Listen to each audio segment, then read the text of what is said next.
Yes, ibihe byiza ndetse n'umugoroba mwiza, nizere ko aho muri muguwe neza mu bice bitandukanye mugiye muherereyemo. Ni amakuru akomeye cyane ari guturuka mu burasirazuba bwa Repubulika Iharanira Demokarasi ya Kongo i Kinshasa ndetse no hakurya y'inyanja ngari, niyo nkuzaniye kuri uyu mugoroba.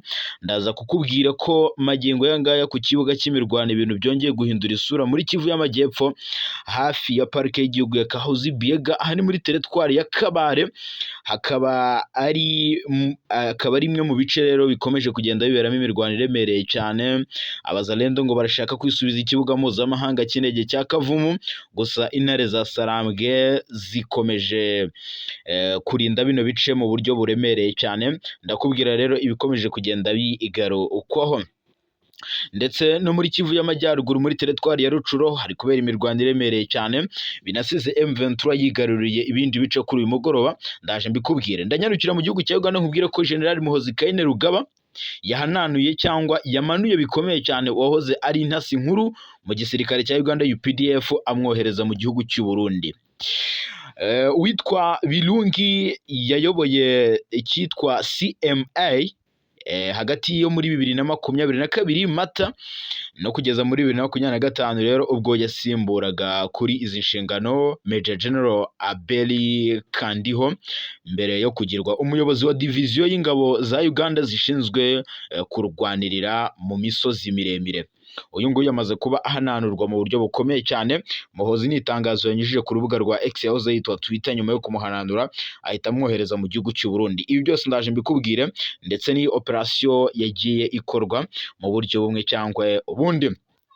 Ndakubwira ko kandi witwa Jean-Jacques Wondo wamaze amezi 8 afunzwe n'igisirikare cya Repubulika Iharanira Demokarasi ya Kongo, yabwiye inteko nshingamategeko y'umuryango w'ubumwe bw'Uburayi EU ko yiyumviye umusirikare yigamba kwica abatavuga rumwe n'ubutegetsi bwa Perezida Felix Antoine Tshisekedi. Uyu Wondo afite ubwenegihugu bwa Kongo n'Ububirigi. Tariki ya 22 Gicurasi 2024 nibwo yatawe muri yombi n'abakozi bo mu rwego rwa gisirikare rushinzwe iperereza DEMI-APU, aho akekwaho uruhare rero mu gikorwa cyo guhirika ubutegetsi bwa Perezida Felix Antoine Tshisekedi.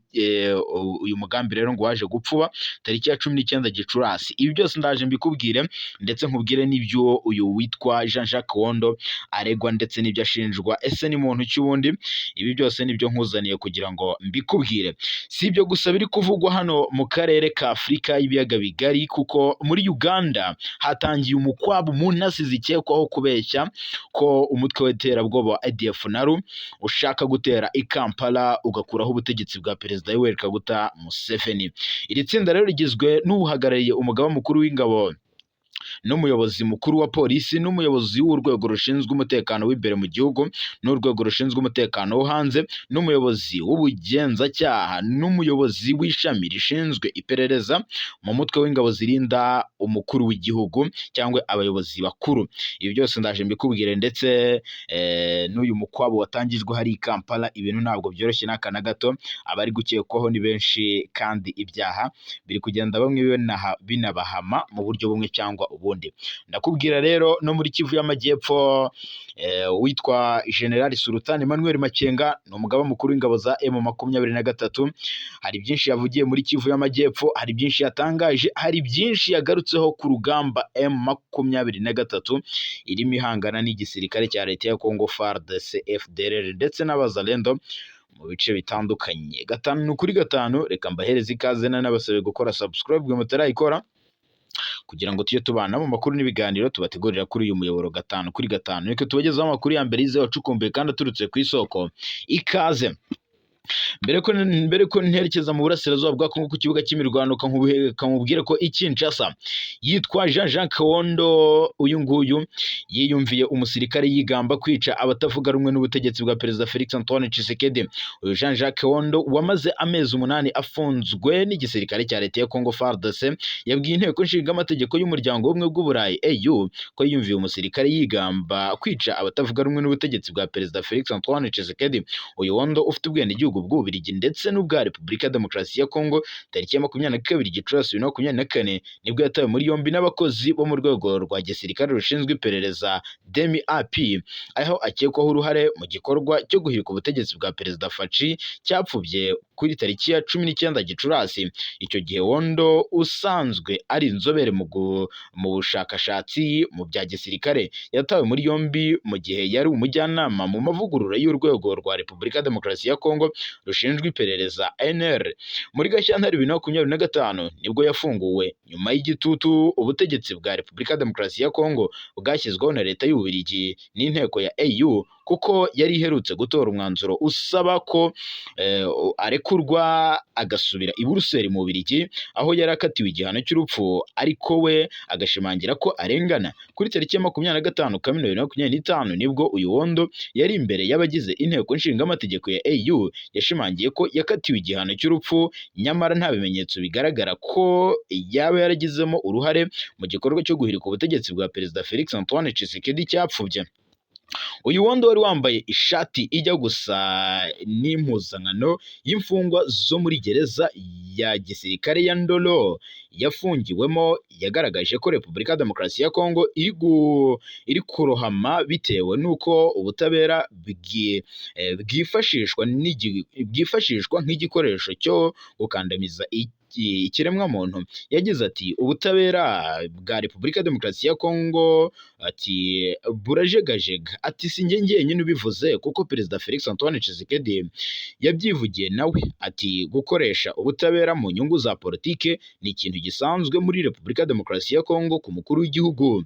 Ndetse yanakomeje avuga ati by'umwihariko mu butabera bwa gisirikare, mbere yuko abacamanza bafata icyemezo barabanza bakavugisha abayobozi bo muri urwo rwego batazagira uruhare mu rubanza, nabo bakabavugisha mu gihe ngo baba bari gushaka iby'inyungu za politike. Uyu Wondo yanasobanuye ko mu gihe yari afungiwe muri kasho y'urwego rwa gisirikare rushinzwe iperereza, urupfu rwari rumwegereye kuko yabonye imfungwa ngenzi ye yicwa. Umusirikare aramubwira ko ngo abari kwicwa ari abatavuga rumwe n'ubutegetsi bwa Perezida Felix Antoine Tshisekedi. Mu magambo rero yarimo ikiniga, uyu Wondo yagize ati nabonye urupfu imbere yanjye. Numvise amagambo yavuzwe n'umusirikare muri kasho y'ibanga ya DEMI-AP. Ubwo rero nabonaga umuntu apfiramo, nanjye nagize ubwoba bukomeye cyane kuko nanjye mfatwa mu batavuga rumwe n'ubutegetsi bwa Perezida Faci.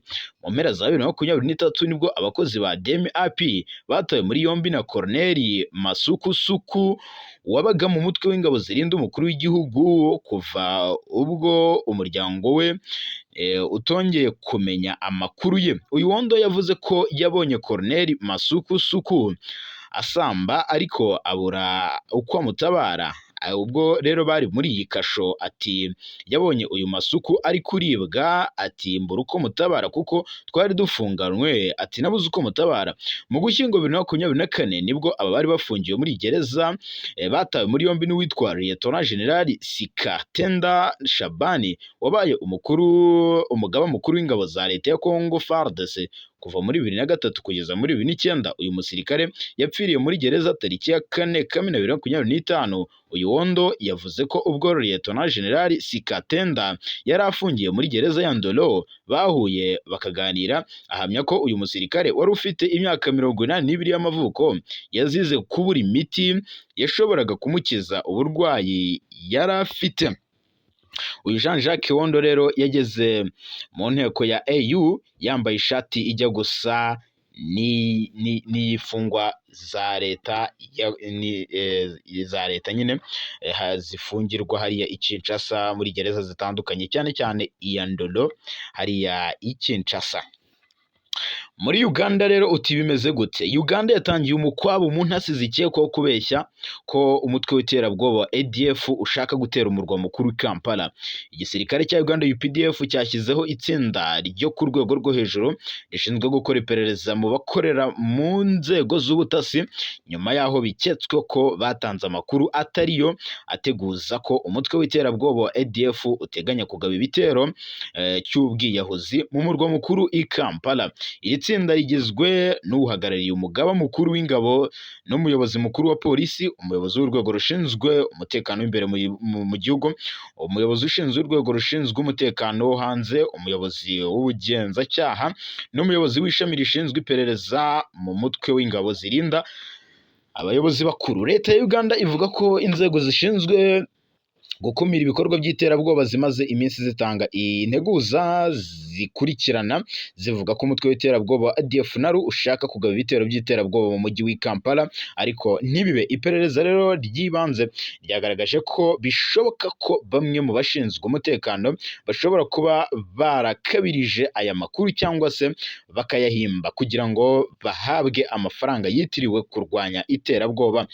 Umwe mu bashinzwe umutekano yagize ati nubwo ADF ikiri ikibazo ku mutekano wa Uganda, ati ntabwo twakwemera ko inzego z'imbere ziganzwa no kwishakira inyungu bwite. Rero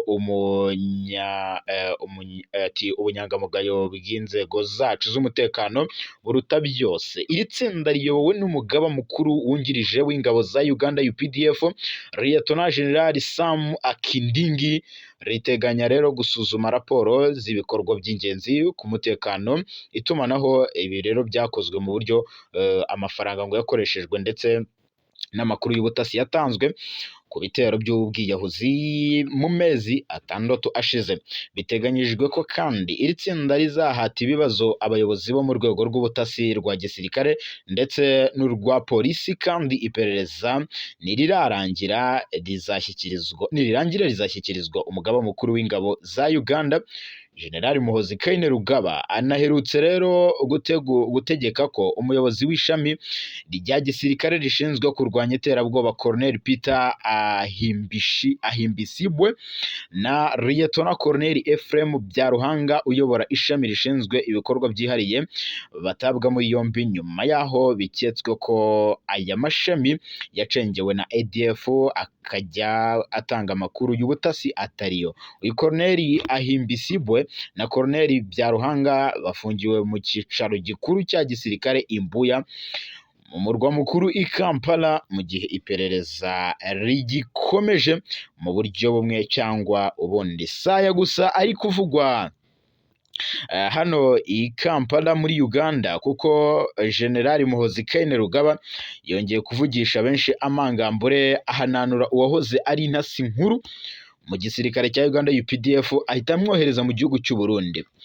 Uyu nguyu Muhoozi yohereje uwitwa Major General James Birungi wahoze akuriye urwego rushinzwe ubutasi mu gisirikare cya Uganda UPDF, amwohereza gukorera mu Burundi. Birungi rero yayoboye ikigo cy'ubutasi cya Uganda hagati rero ya 2022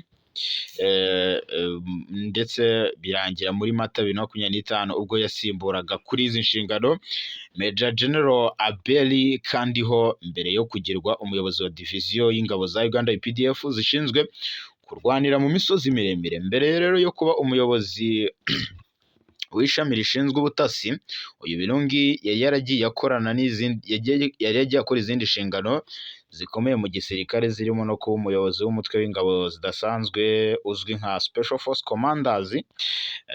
Ku wa gatatu rero ubwo General Muhoozi Kainerugaba yamuhinduriye izi nshingano amwohereza mu Burundi, aho yagiye kuba ushinzwe ibikorwa bya gisirikare Defense Attack muri ambasade ya Uganda mu Bujumbura. Uyu Birungi yasimbuye kandi kuri izi nshingano Brigadier General Simon Anchan utegereje guhabwa izi nshingano nshya. Inshingano rero zo kuyobora diviziyo y'ingabo zirwanirira mu misozi miremire yaramazeho amezi menshi agera kuri yarazimaze amezi agera kuri 2 yonyine. Ibi byanasize rero izi nshingano zihita zihabwa Brigadier General Paul Muwonge wari umwungirije. Uyu rero Birungi yoherejwe gukorera mu Burundi mu gihe igisirikare cya Uganda UPDF hari abasirikare bagera kuri 2 barimo na Majoro na Colonel ngo bamaze iminsi bakorwaho iperereza aho bakekwaho ibikorwa bigamije guhungabanya umutekano w'igihugu. Amakuru rero avuga ko aba ofisiye bakuru bombi basanzwe ari abantu ba hafi y'uyu mujenerali mu buryo bumwe cyangwa ubundi. Tunyarukiye ku kibuga cy'imirwano. Ikibuga cy'imirwano duhere muri Kivu ya ruguru, yego, muri Rucuro. Mbona urugamba ntabwo rworoshye. M23 irasabwa aha hari kuba amakuru abumbiyemo byose avuga ko muri Kivu zombi hagati ya AFC M23 n'ihuriro rirwana ku ruhande rwa leta rwongeye kwambikana. Kivu zombi hano imirwano ntabwo yoroshye. Yego, ni imirwano mu gitondo cyo kuwa kabiri tariki 24 Kamena nibwo yatangiye, yazindutse rwose ica ibintu rwambikanye hagati y'inyeshyamba za M23 n'imitwe yitwaje intwaro ya Wazalendo CMC iyobowe na Dominique Ndaruhutse muri sheferi ya Bwito teritwari ya Rucuru mu ntara ya Kivu y'Amajyaruguru. Ni imirwano rero yabereye kandi ahitwa muri village ya Bimfura ndahitwa Kanyansi, aha ni muri groupement ya Bukombo, aha amasasu n'intwaro ziremereye cyane nizo zumvikanaga guhera ku isaha 11 z'igitondo nk'uko byatangajwe n'abaturage baho.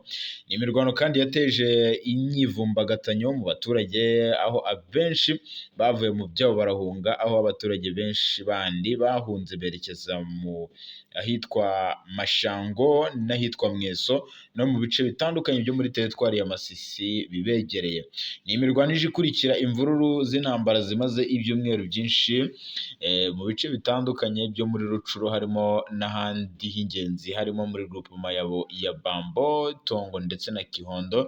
Aha yego, aho imirwano yakomeje gutuma abaturage bahunga. Rero hari n'andi makuru avuga ko M23 ngari yatangije ibitero karahabutaka ku abazalendo ngo bahasize ubuzima abandi barakomereka, ndetse amakuru aravuga ko abarwanyi b'abazalendo ngo bishwe mu buryo bukomeye cyane muri iyi ntambara yabereye muri ibi bice, ubwo M23 yarasaga mu birindiro byabo irashishijemo ikompora. Ni mu gihe kandi ihuriro ry'ingabo za leta ya Congo FARDC, FDLR ndetse na FDNB bagiwe n'abazalendo banazindutse bagaba ibitero ku barwanyi ba M23 mu buryo bukomeye cyane. Ni imirwano yatangiye mu rukerera rwo ku 24 Kamena 2025, aho bivuga ko habaye ihangana rikomeye cyane ku mpande zombi mu gace kitwa Chilunga. Ahitwa Chilunga kabisa amaze iminsi 3 harasirwa ibikompora muri teritwari ya Kabare muri Kivu y'Amajyepfo. Ko ku rundi ruhande biravugwa ko nubwo imirwano yamaze hafi amasaha 3 ku munsi wo kwa kabiri, impande zombi zihanganiye muri kariya gace, ariko ngo AFC M23 yirukanye bikomeye uruhande rwa leta rwayigabyeho igitero bagakwira imishwaro. Ubwo rero ku cyumweru nabwo ingabo za Kongo n'abambari bazo bari bagabye igitero kuri uyu mutwe mu duce duherereye muri Karehe teritwari ihana imbibi n'iyi ya Kabare, yazindukiye imirwano ikomeye cyane. Kabare rero naho kwa kabiri nibwo barwanye, tubwira ahubwo hapfuye bangaye, kubera ko anyeka ko AFC M23 itigeze ikomwa mu nkokora nk'uko mu by'ukuri abaduhaye amakuru babishimangira. Biravuga ko ahangaha muri Kivu y'Amajyepfo by'umwihariko muri Kabare abazalendo FARDC ndetse na FDLR baturuka muri gusanga, biravuga ko nta murundi uhari, cyane cyane hano muri parike y'igihugu ya Kauzi Biega ngo nta murundi uhari. Ni kimwe ngo mu biri no kugorana cyane bigatuma M23 ikubita byoroshye abagize coalition, kubera ngo umurundi ngo ni urukuta. Umurundi arakomeye, afite navuga power iri hejuru ya FARDC, afite kabisa power iri hejuru. Ubwo rero biravugwa ko muri bice byo muri Kabare naho abazalendo 21 basize ubuzima mu mirwano yahabaye ku munsi w'ejo bundi kuwa kabiri. Muri Kivu y'Amajyepfo rero biravuga ko ngo FARDC n'abambari babo ngo bongeye kurasira mu duce tw'Umurenge byakomeye byadogereye kwa binani rwahiye rwambikanye. Byifashe biti nubwo rero imurenge bamaze kugera ku gahenge kuva mu byumweru 2 bishize, ariko hari amakuru avuga ko ihuriro ry'ingabo za leta ya Congo FARDC bongeye kuhasubiza icyitwa urufaya rw'amasasu menshi. Ibi rero byongera gutera ubwoba abaturage. Ku mugoroba wo kuwa kabiri tariki 24 Kamena 2025 nibwo FARDC barashe mu bikomeye cyane mu gace ka Rugezi, ari nako humvikanaga intwaro ziremereye umwanya muto.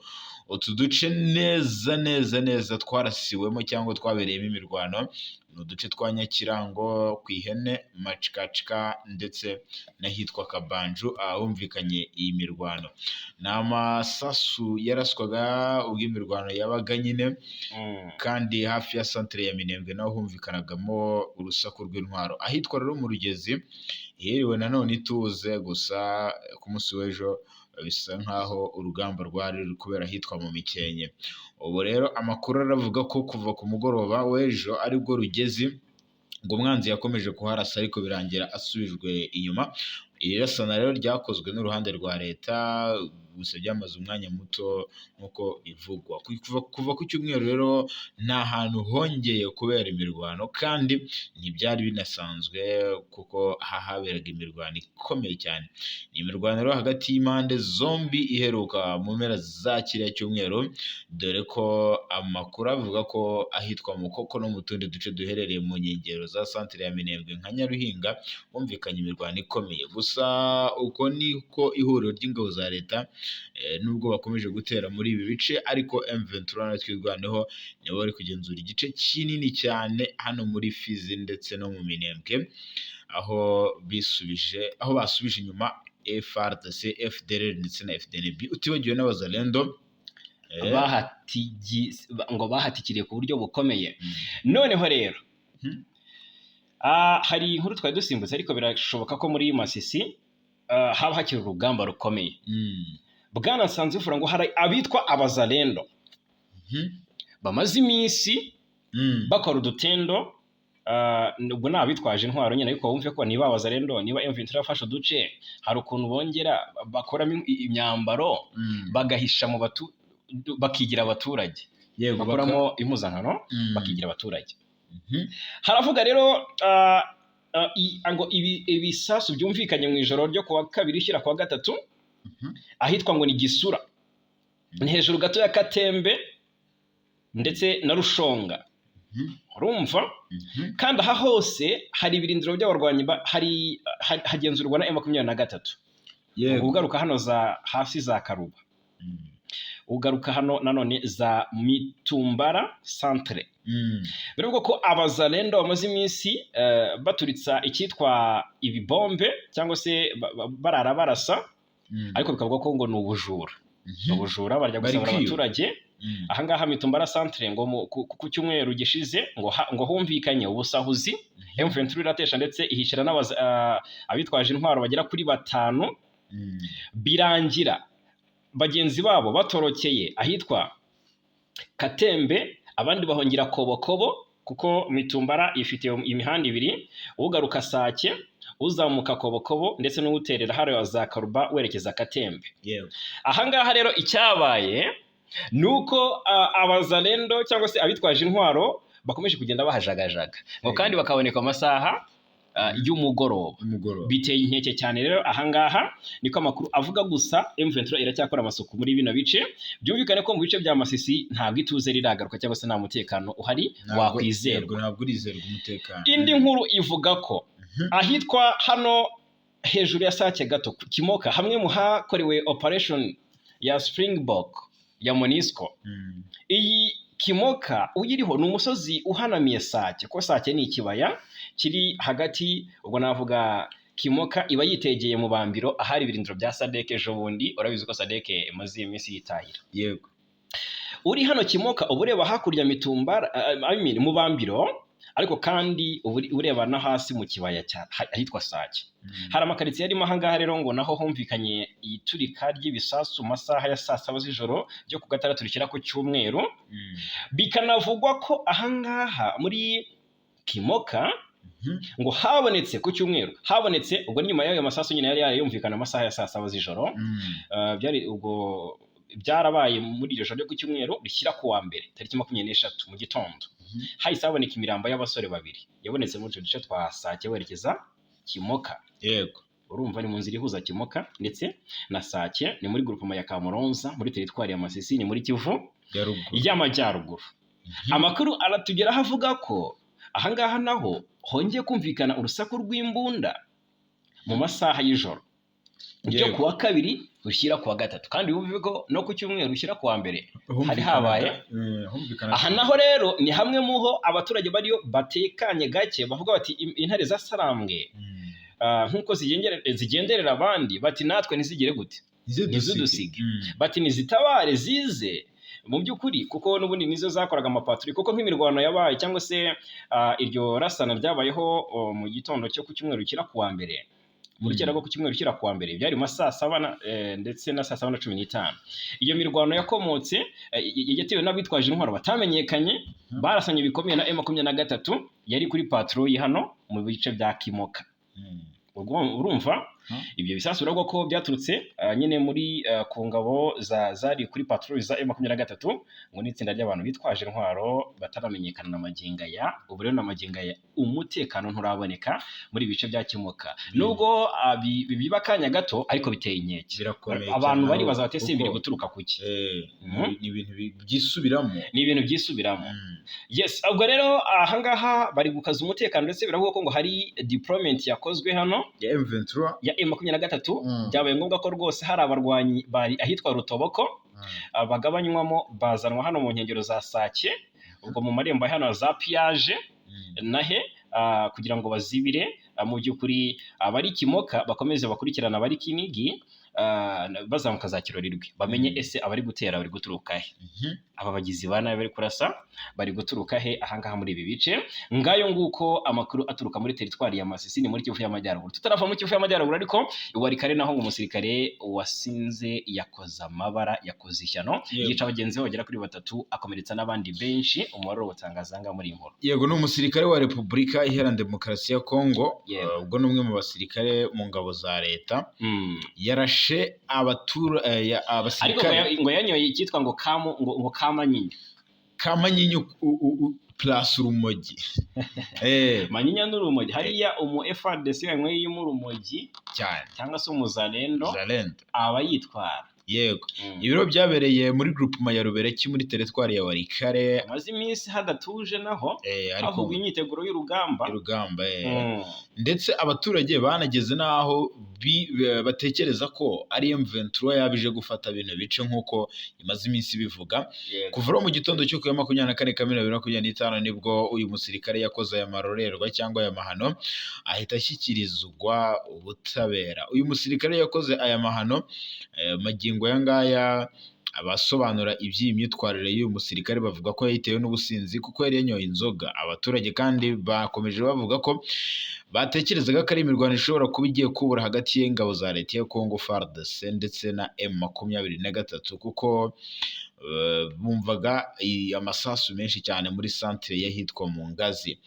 Umwe mu baturage witwa Jean Kokwe yagaragaje ko rero ubusinzi bw'uyu musirikare bushobora kuba bwaturutse ku bushyamirane bushingiye ku mushahara wabo. Ni nyuma rero yuko abantu bari bahari bapfuye agashahara. Bapfuye agashahara rwose. Uyu musirikare kandi yahise atabwa muri yombi kuko yanakomerekeje abenshi, nabo bahise bajyanwa mu bitaro bikuru bya Kibwa muri teritwari ya Warikare kugira ngo bahabwe ubuvuzi bwihuse. Ni amakuru rero yanemejwe n'umuvugizi w'ingabo za leta ya Congo FARDC zikorera muri Kivu y'Amajyaruguru witwa Meja Nestro Mavidisa. Agira ati umunyabyaha yafashwe, kuri ubu ngubu barafunzwe, abaturage nibakomeza imirimo yabo nta kibazo. Yagushikariza abaturage ati ntimugire ikibazo, nta kibazo cyabaye, nta gikuba cyacitse, mukomeza imirimo yanyu. Iyi myitwarire mibi y'umusirikare wa FARDC yanagize ingaruka zirimo ubwicanyi, igaragara kenshi kuko ntabwo ari ubwa mbere bibaye. Biturutse rero ahanini ku businzi ndetse n'ibiyobyabwenge byabasa abasirikare ba FARDC. Muri Gicurasi 2025 nibwo uyu musirikare wa FARDC ukorera kandi muri teritwari ya Mwanda mu ntara ya Congo Centre nanone yinjiye mu rusengero yica abantu batatu mbere yo gutabwa muri yombi. Urumva ni ibintu bigenda byisubiramo, abasirikare ba FARDC kurangwa n'ikinyabupfura gike bikomeje kugenda n'undi bibokama. Yego, hanyuma yitwa General Kakule Soma Evariste, uyu ari mu cyimbo cya Cirimwami.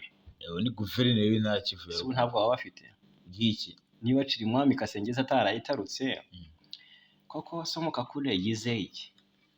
Yizeye imbaraga ki se zivaye? Imbaraga z'abasirikare bahese baruta abo Cirimwami yari afite. Birakomeye. Uyu nguyu ngari kugerageza ibishoboka byose kugira ngo akome mu nkokora iterambere rya M23, ariko biri kwanga. Ariko ngo Tshisekedi ari kumutererana. Uyu Soma Kakule ibi yatangaje biranamukora kubera ko nk'ubu ngubu ari nabyita ubuhungire kuko ibirindiro cyangwa se biro arimo ntago ariyo yari yagenewe guverineri wa Kivu y'Amajyaruguru kuko Cirimwami yari Goma, uyu nguyu ari Beni. erega Tshisekedi yari mu amezi 2 ngo yo kuba ari aho yakabaye n'inzibacyuho. ngo None se byaje kugenda bite? Byarangiye ntekereza ko wenda ari cyo cyatumye no Shirimwami yarashyinguwe. Shirimwami ko bishe yicwa yigize mu bishyingurwa rye. Cyari muri Maroc. Byarabaye Kinshasa. Byaravuzwe. Noneho uyu Kakule ntago uramonda sinoga. Shirimwami ntago Shirimwami yashyingurwa ngo nibibi inkuru. Aracyamufite. Shirimwami yarashyinguwe wacu batubwire. Kakule Evariste Somo Kakule uyu nguyu byamushobeye ntarya ntamira General Major nayamira. Ibindi bice ngo bimaze gufatwa ni byinshi cyane kuruta ibyari byarafashwe ubwo Shirimwami yayoboraga Kivu y'Amajyaruguru. Ubwo rero General Kakule aravuga ko yatereranywe na leta ya Kinshasa muri ubu buryo. Uyu akorera mu buhungiro mu mujyi wa Beni. Yasobanuriye Jeune Afrique ko abaturage bo mu gice aherereyemo babayeho nabi kuko batagihinga cyangwa se ngo bakore indi mirimo y'abaturage. Uyu nguyu aherutse kurera rutemikirere anyarukira muri Walikare ubwo havugwaga inkundura y'Ababirigi bari hariya Kindu muri Maniema. Ajya hariya muri Walikare kuko abavaga Kindu muri Maniema bazaga ubwo b'Ababirigi bazaga ku rugamba hariya muri Walikare, ni naho barwaniye burya, ni naho wa muyobozi wayoboraga ama drone Flandel Jimmy Louis Flandel niho yiciwe. Yego. Noneho Kakule aragenda atanga impanuro avuga ati murinde Walikare, murabizi ko nibafata izi centre Walikare bakerekeza Kibua bagafata barabafunga deja barabasanze Masunzu mu matware ye hariya Kisangani birabirangiye. Urugamba rurangiye kubera ko aho duhagurukiriza indege zijya gukoma mu nkokora iterambere rya M23 natwe rwanaho muri Kivu y'Amajyepfo bizaba birangiye. Hazaba urugamba rwa rurangiye cyangwa rutangiye. Nyine baravuga bati twaba twikozeho bibaye gutyo. Rero yari yabasabye kuba maso. Noneho uyu Kakule abasirikare basa nkaho ngo batigeze bagira gute babyumva ngo babyumvire, kuko byarangiye n'ubundi ntare za Sarangwe zikomeje ama operation y'aba General Gaceri akoze akantu hariya mu bice bya za Kibati na n'ubu biracyakomeje. Noneho rero uri mu buhungiro yaganira na Jeune Afrique rero bisomo Kakule atangaza ko abaturage bo mu gice giherereyemo nawe arimo amagingaya ngo babayeho nabi koko ngo ngo ntago bagihinga cyangwa se ngo bakora indi mirimo ibatunga. Noneho igice kinini cy'intara Kivu y'Amajyaruguru kirimo umujyi kirimo n'umujyi wa Goma usanzwe ari umurwa mukuru w'intara Kivu y'Amajyaruguru, kigenzurwa n'ihuriro AFC M23 rirwanya ubutegetsi bwa Kinshasa ndetse ryanishyiriyeho guverineri ariwe Bahati Erasto Musanga. Abantu benshi baribaza batese ko M23 igenzura Kivu y'Amajyaruguru hafi ya yose na Kivu y'Epfo ubundi kandi Kivu y'Amajyaruguru ikaba ifitiye abaguverineri babiri ku ruhande rwa M23 Bahati Musanga Erasto ndetse no ku ruhande rwa guverinoma Somo Kakule Evariste. Bati abo muri biriya bice abanyekongo abo muri biriya bice bari kubahiriza amategeko y'uruhe ruhande.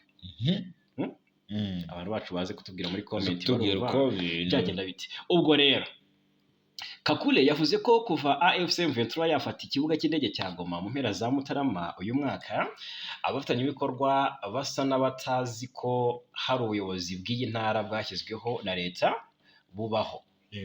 Agira ati ariko turacyari hano, niyo mpamvu turi gukora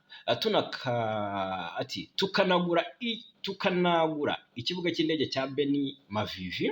Inkunga z'ubutabazi zikwiye kutugeraho. Urabizi ko bakiriye n'ibindi bikoresho ubundi byaturutse muri leta zunze ubumwe z'Abarabu kabisi bibona bya burende.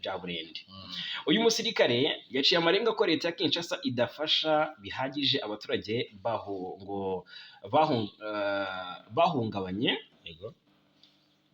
bahanganye nawe mu mujyi wa Beni ndetse n'ahandi hagenzurwa n'ingabo za Kongo, bityo ko yayisabye kongera ubufasha ibaha. Ati kandi turi mu biganiro na guverinoma kugira ngo iduhe ubufasha bufatika. Ati nahawe isezerano ko ibyo bizakorwa. Yabajijwe niba ntabwo bafite bwuko AFC M23 ishobora gufata ibice bisigaye byo muri Kivu y'Amajyaruguru ikagira na Kisangani mu ntara ya Chopo, wasubiza ko yizeye ko bitashoboka bitewe n'amasezerano y'amahoro. Nicyo cyonyine ntigeze avuga ko bitashoboka bitewe n'ubushobozi igisirikare cye gifite. Arabizi ko kijegajega kandi kidigadiga. Ati rwose ntabwo byatworohera ko twakoma mu nkokora abarwanya ba M23 ngo tubuze gufata ibice. Yego twiruke mu Rwanda n'ubundi Perezida Paul Kagame navuga ko yongeye guhinyuza abavuga ko arwaye yakiriye rero undi apati muyobozi. y'itangazo ryashyizwe, hari abari babeshye RDF ngo yatangaje yemeza uburwayi bwe, yari fake news. yego byaje kunyomoza. yakiriye rero witwa yaje no kubeshyerwa kuko bavugaga ko yanitabye ngo ari kwitaba Imana bakamubika. Abanzi b'u Rwanda ntibahwema, yego ntibahwema kuhanga inkuru zacu igikuba mu baturage, ariko turanga tunyomoze ibinyoma. Ubwo rero bashenguwe, ubwo ariko baranabikekagaho bate ko se ko perezida w'u Rwanda atajya abura mu ruhame, ni gute icyumweru kihirika ikindi kikaza? Ariko umuntu ashobora no gufata akaruhuko akaba ari cyo gihe. Ntibisobanuye ko akazi gasojwe, ariko gufata akaruhuko birashoboka. Ariko noneho bo babyise kuremba. Byaranyomojwe na Yolande Makoro, umuvugizi wa guverinoma y'u Rwanda, avuga ko ari akaruhuko kandi ko nta nkuru rwose ikwiye kuba yaca igikuba mu banyarwanda ihari, ahubwo noneho abanzi b'u Rwanda baje gushavuzwa bikomeye no kugaragara kwa Perezida Kagame yakira Olusegun Obasanjo, former president wa Nigeria. Baje no kuganira byinshi, uyu ari no mu bahuza bashyizweho na African Union, yego, kugira ngo bakemure ikibazo cy'u Rwanda we na Samba Catherine na William Ruto, Uhuru Kenyatta wa Kenya, barimo n'abandi batandukanye, barimo Hekende ninde Kalema Montland, yego n'abandi. So bivuze ko ahangaha niho gucecekesha, ndetse yagaragaye ameze neza, bigaragara ko kuri iyi nshuro nyuma yo kwakira Obasanjo hari ikindi cyabaye. yakiriye Odesina wari usoje inshingano zo kuyobora BAD. Ni Perezida Paul Kagame rero yakiriye muri village Urugwiro Dr Akinwumi Adesina uri gusoza manda ye yo kuyobora yo ku buyobozi bwa Banki Nyafurika y'Iterambere. Ari mu Rwanda rero yitabiriye inama ngarukamwaka ya 2028 ikora ubusesenguzi ku bukungu bw'isi. Ni ibiganiro rero byabo byagarutse ku bufatanye bw'u Rwanda na Banki Nyafurika y'Iterambere n'intambwe yatewe mu buyobozi mu ngeri zitandukanye. Uyu nguyu Adesina yatangaje ko kuyobora BAD muri 2015 manda ze zigera kuri 2 ngo yemererwa n'amategeko ziri kugana ku musozo, ndetse agomba gusimburwa n'uwitwa Sidi Auli Taha uherutse gutorerwa kuyobora uyu mwanya. Adesina yasimbuye umunyamabanga wa Donald Kaberuka wayoboye iyi banki Nyafurika igihe cy'imyaka 10 hagati ya 2005 kugeza muri 2015. Hashize imyaka 60 BAD ikorana n'u Rwanda, ikorana kandi n'u Rwanda mu nshingano zigamije iterambere ririmo nk'imiyoborere myiza, gukwirakwiza amazi n'amashanyarazi, ubwikorezi n'ibindi. Mu myaka 60 ishize kandi BAD yagize uruhare runini cyane mu iterambere ry'u Rwanda, aho imaze gutera inkunga ya miliyari 3.1 by'amadolari y'Amerika mu mishinga 96 itandukanye. Nibura 86% by'ishoramari ryayo mu Rwanda byibanda ku bikorwa byo kugeza amazi ku baturage mu buryo bwuzuye. Mu bikorwa rero remezo 76% mu mishinga yabo ibijyanye n'ingufu za 28%. Mu bijyanye n'amazi n'isuku naho bifite 13%. Kugeza ubu rero ibisigaye byose bigera mu bwikorezi.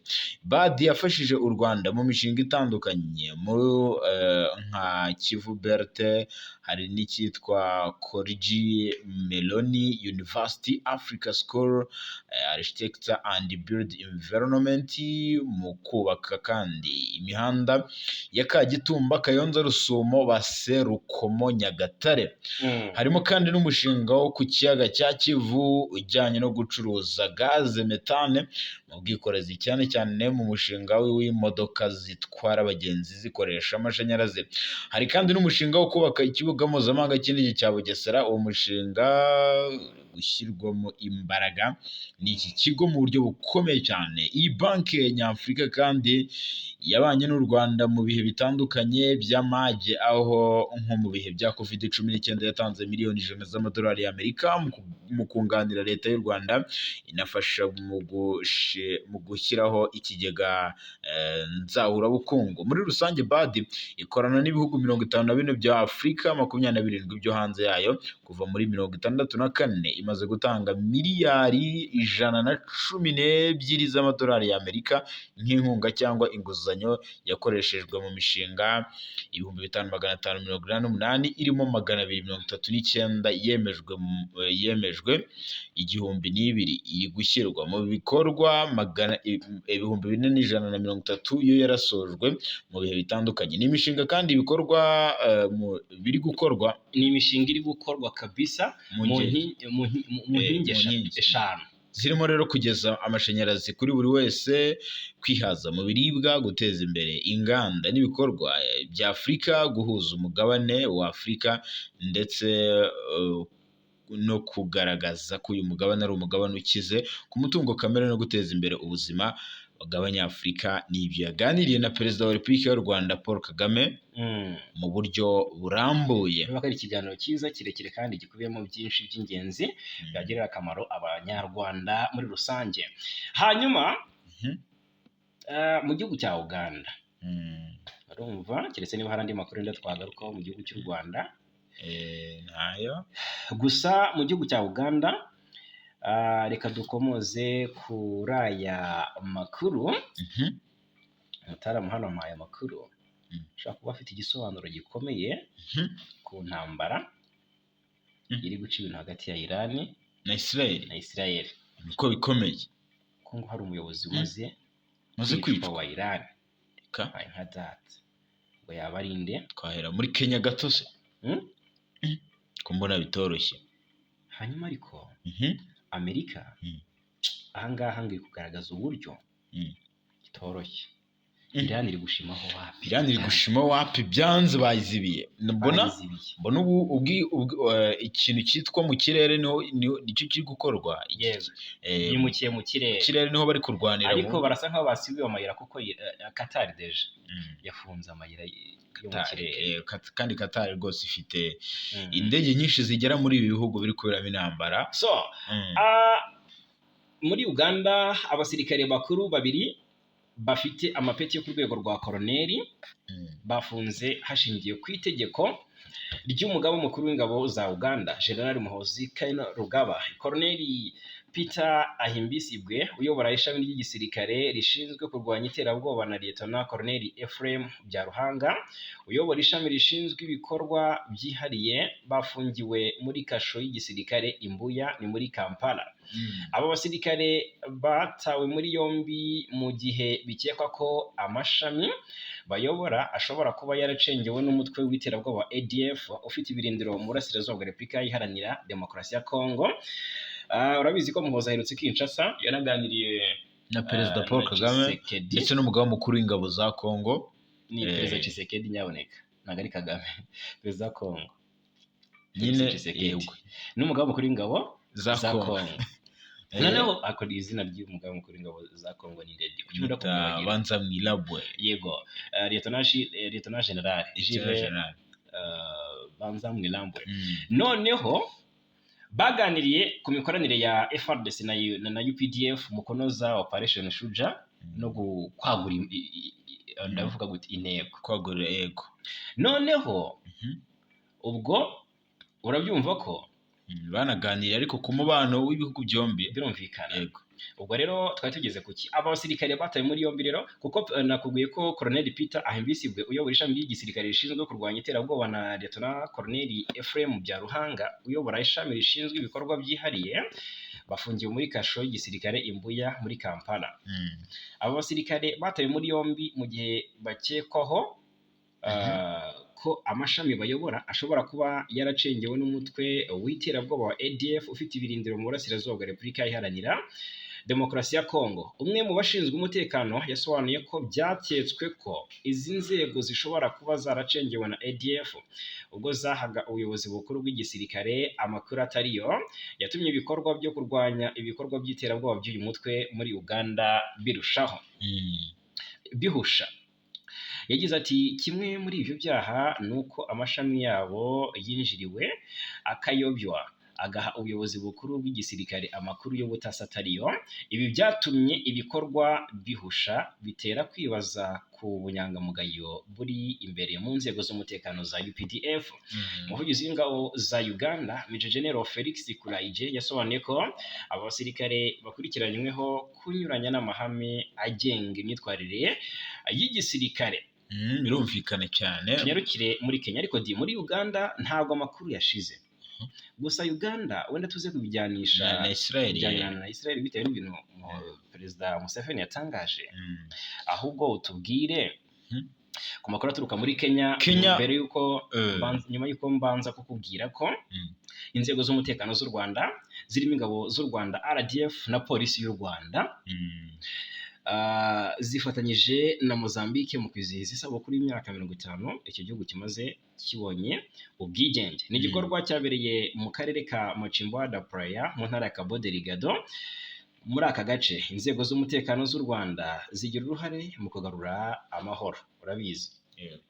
Umuhuzabikorwa w'ibikorwa by'inzego z'umutekano z'u Rwanda RSF Joint Task Force Commander muri Mozambique Major General Emik Rovusha yashimangiye ko u Rwanda ruzakomeza kugira uruhare mu bikorwa bigamije kugarura amahoro yarari mu karere ruherereyemo ndetse n'ahandi.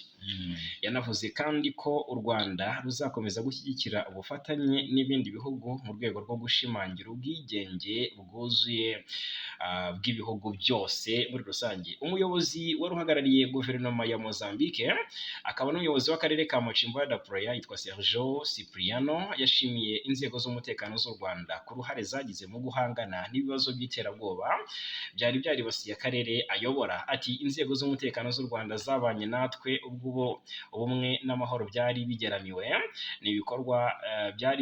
n'ibikorwa by'iterabwoba. Uyu munsi mu gihe turi kwizihiza imyaka 50 y'ubwigenge tuributswa ko ubufatanye bw'ukuri butagaragarira gusa mu bihe by'insinzi ahubwo bunagaragarira mu bihe bigoye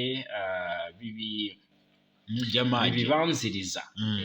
Kuva mu mwaka wa 2021 rero inzego z'umutekano z'u Rwanda urabizi ziri mu bikorwa bigamije kugarura amahoro mu bice by'intara ya Cabo Delgado ku bufatanye n'inzego z'umutekano za Mozambique. Ibikorwa byatumye uduce twarigaruriwe n'imitwe y'iterabwoba tugaruzwa mu maboko ya leta, inzego z'ubuyobozi zisubizwaho ndetse abari barahunze bagaruka mu byabo.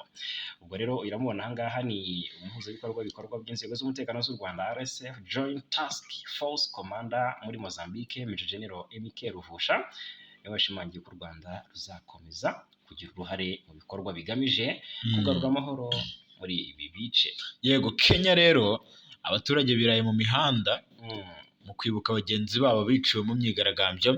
Ni abaturage b'i Nairobi mu murwa mukuru wa Kenya bongeye kwirara mu mihanda mu myigaragambyo yitabiriwe n'urwego rwo hejuru, aho rero bari bari kwibuka bagenzi babo bishwe mu myigaragambyo yabaye mu mwaka ushize ndetse n'abatishimiye uburyo ubuzima bukomeje kugenda muri iki gihugu cya Kenya. Mu gitondo cyo kuwa gatatu nibwo abaturage ibihumbi byiraye mu mihanda mu rwego rwo kwibuka ngo abarenga 60 bishwe muri icyo gihe. Bari mu myigaragambyo rero yo kurandura no kwamagana umushinga w'itegeko wari ugamije kongera imisoro mu gihugu cya Kenya.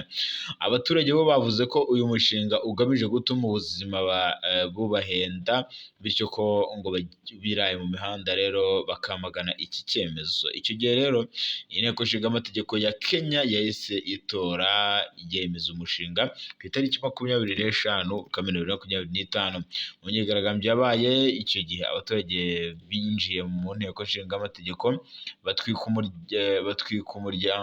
umuryango waho ndetse banatuma abadepite bahunga mbere y'uko inzego z'umutekano zihagera. Byaje rero no kurangira perezida w'iki gihugu Samuel William Ruto ahagaritse uwo mushinga w'itegeko nshinga. Magingo aya ngaya rero ibi byanatumye abaturage benshi bamagana bagenzi babo ndetse kuri ubugizi bwa nabi. Polisi rero ya Kenya yahise ihosha aya makimbirane. Ku wa kabiri nibwo perezida William Ruto kandi yanatanze integuza aburira ngo abashobora guhangana n'inzego z'umutekano ati murakina n'umuriro.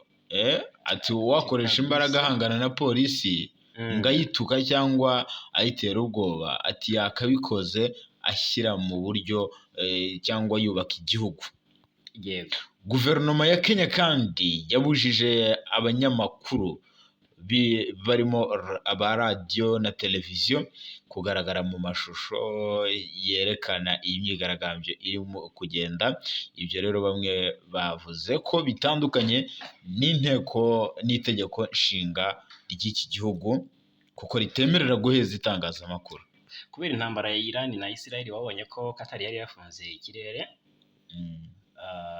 n'u Rwanda rugahagarika ubufatanye, rugahagarika ingendo muri Qatar, Abu Dhabi, hariya muri Dubai ndetse na Qatar. Gusa kuri ubu inkuru iri kuvuga nuko Qatar Airways ni sosiyete itwara abagenzi mu kirere ya Qatar yasubukuye ingendo zayo yakoreraga i Kigali.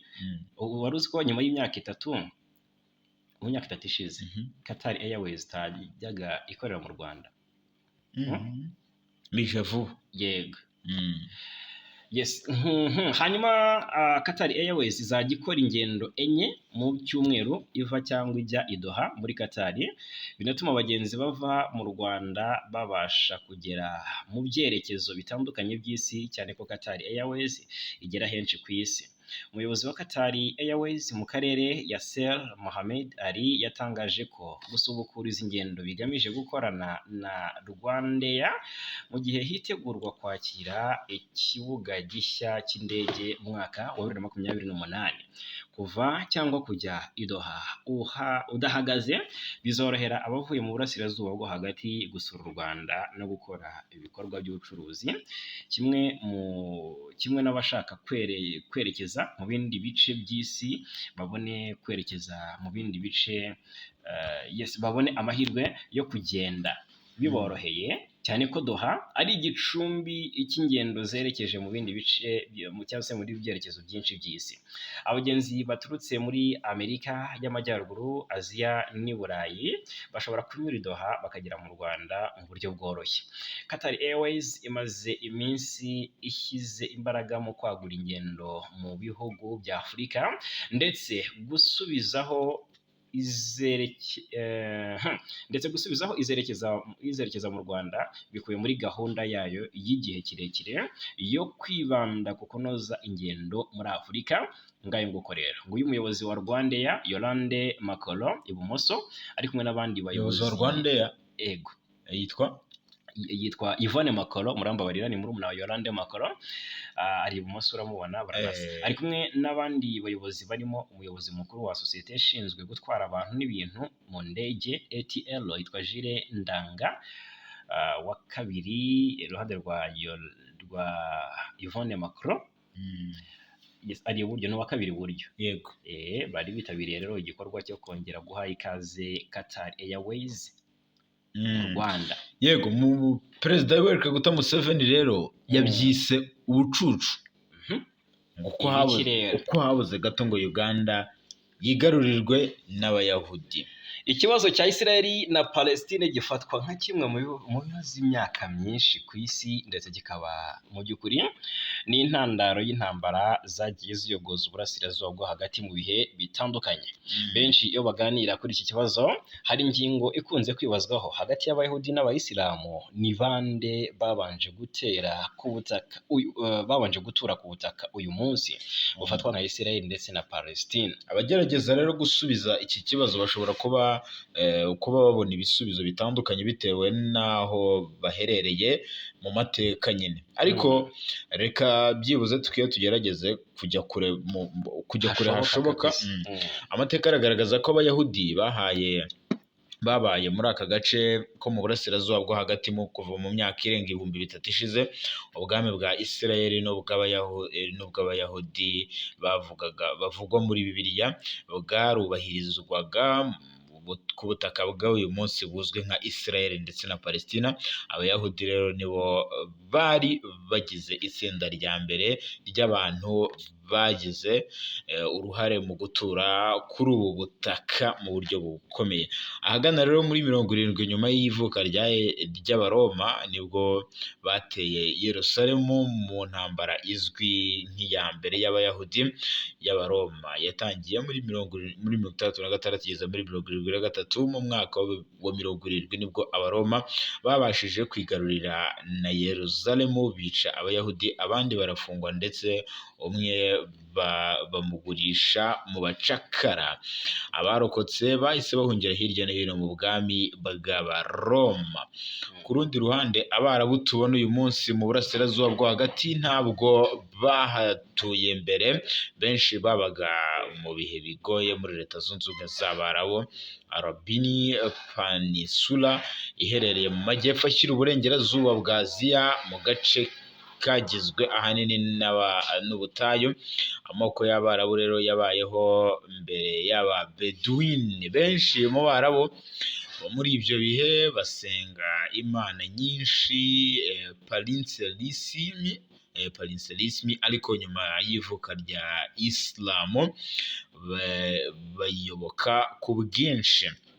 Muri 632 nyuma y'urupfu rw'intumwa y'Imana Muhammad sallallahu, Abarabu bari barayobotse Islamu ku bwinshi batangiye intambara zo kwagura ubutaka bwabo n'imbibi z'idini ryabo. Nyuma yo kwigarurira iki kigobe cy'Abarabu mu buryo bwuzuye, bakurikijeho igice cya Byzantine cyangwa Levante, Syria, Liban, Jordani, Palestina by'uyu munsi. Muri 637 Abarabu kandi bigaruriye Yerusalemu yari isigayemo Abayahudi bake, abandi bahungira hirya no hino. Muri 636 bari babanje kwigarurira Iraq y'uyu munsi mu majyaruguru ya Afurika. Abarabu kandi bari bayobowe n'uwitwa Amuri ibn al-Asi bigaruriye mu bihe bitandukanye mu majyaruguru y'uyu mugabane. Nyuma yaho rero Abarabu bigaruriye uburasirazuba bwo hagati. Iki gice cyatangiye kuvugamo ubwami butandukanye burimo ubwa Abisidi ndetse na Ottomani. Abarabu bakomeje kandi gukorana umwete ndetse n'Abayahudi muri aka gace.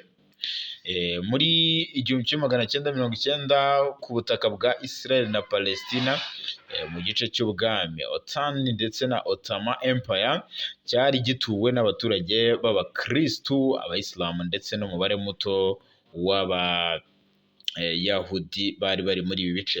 Muri 67 Israel yongeye kwisanga mu ntambara y'iminsi 6 n'ibihugu by'Abarabu, nanone irangira Israel itsinze ndetse yigarurira West Bank muri Gaza. Bivugwa ko icyo gihe Israel yari ifite ubutaka bwose bwahoze buzwi nka Palestina, hariho na Yerusalemu. Yego, hanyuma rero ni ibyo ngibyo. Tubashimire cyane. Dushimire cyane Bwana Nsanzimfura Jarimura. Abakoze cyane Bwana Fagi Kayinamura. Dushimire cyane abakunzi bacu amakuru n'ibiganiro byo nakagaruka.